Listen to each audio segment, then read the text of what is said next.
In a sense, to use the computer metaphor, habit 1 is the awareness you are the programmer. Habit 2 is where you write the program. Habit 3 is where you run it. You execute around it. The third habit is put first things first. I'm going to try to teach an entirely new paradigm in the field of time management.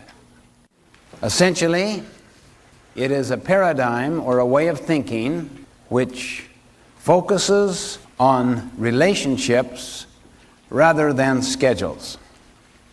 The traditional paradigm in the field of time management has always dealt with time, scheduling, control, efficiency, doing more things faster. The paradigm is one focused upon efficiency and control. It's called time management. So you manage your time. The clock is the symbol of it. It drives us toward efficiency. Have you ever tried to be efficient with a loved one on a tough issue? Say with your spouse, how did it go? Have you ever tried to be efficient with, say, a difficult teenage situation?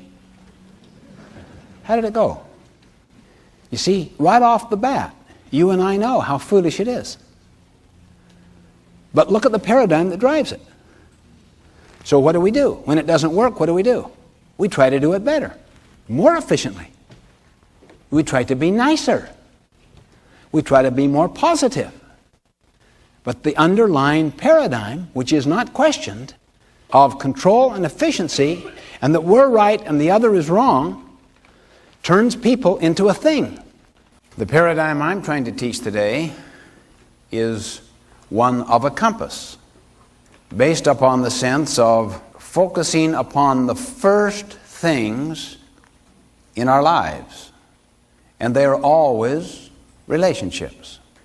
The older one becomes, and the wider and deeper the perspective of a person's life is, the more relationships become the supreme thing.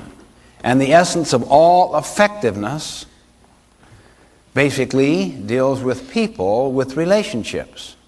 But these are governed by a moral sense of principles, of what is right and what is wrong, and of integrity around those. I'm asking for sufficient openness and humility to just get into this pair of glasses, this frame of reference, this new paradigm, this new map, based upon relationships, not schedules, based upon principles, not values, based upon leadership first, then management, based upon a compass, and then the clock. Let me show you a practical way of doing this. Would everyone write down on your paper, what to you are the first things? What are the first things to you? What are the most supremely important things of your life? Things speaking in a generic sense, people, relationships, family, health, integrity. What are the first things?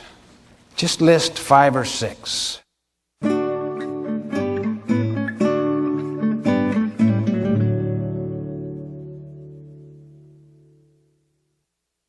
Now prioritize them. This is the toughest part of the thinking process, the prioritization. What would you say would be number 1? Then number 2. Then 3, 4, 5, and so forth. If you don't prioritize them, have your spouse prioritize them for you.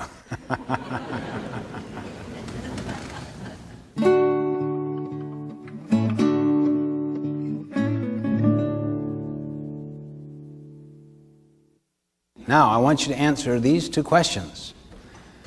I want you to think of one activity that you absolutely know that if you did it superbly well and consistently would produce marvelous results in your personal life.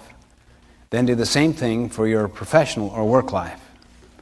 One activity that you absolutely know that if you did it superbly well and consistently would produce marvelous results.